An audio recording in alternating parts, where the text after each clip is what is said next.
Hey, amazing second period class. I really miss you. Wish I could see you in person. Since I can't see you in person, we're going to try to learn a new skill via video today. So we have practiced dividing whole numbers with no remainders. We've practiced dividing whole numbers with remainders. Now we're going to practice dividing a whole number, and instead of ending with a remainder, we're going to end with a decimal.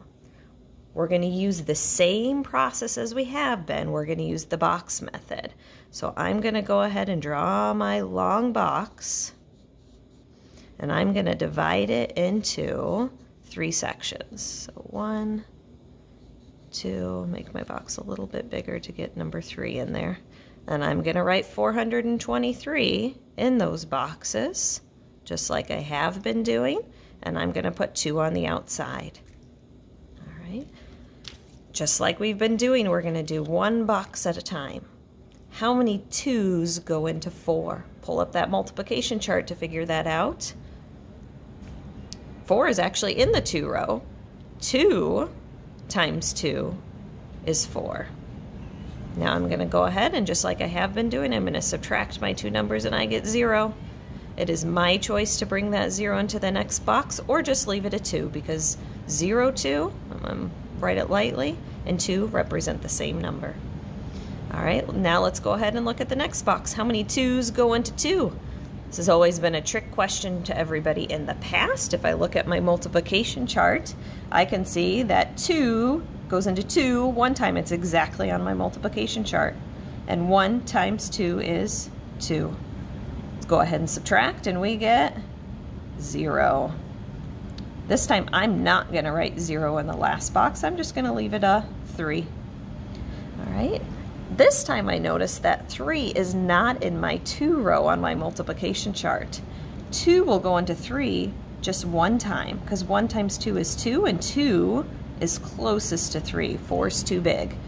All right, go ahead and subtract, and I get 1. Now last week we would just write our answer as 211, remainder 1. But today we're going to practice writing it as a decimal. So all I have to do is put a decimal up above and draw another box.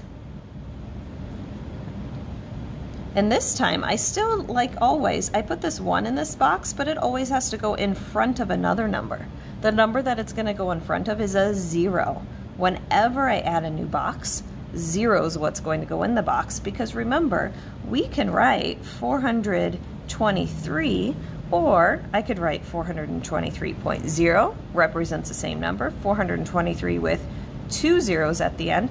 It's still the number 423. So by adding the 0 to the next box doesn't change my value. It's still 423. I just have to remember I've got to bring my remainder and put it in the next box. All right, so now this box says how many 2's go into 10? Oh yes, 10 is on my multiplication chart row for the 2's, right under the number 5. I know 5 times 2 is 10.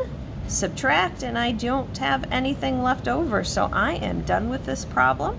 423 divided by 2 equals 211.5. We're now done with our first division problem, in which we get a decimal.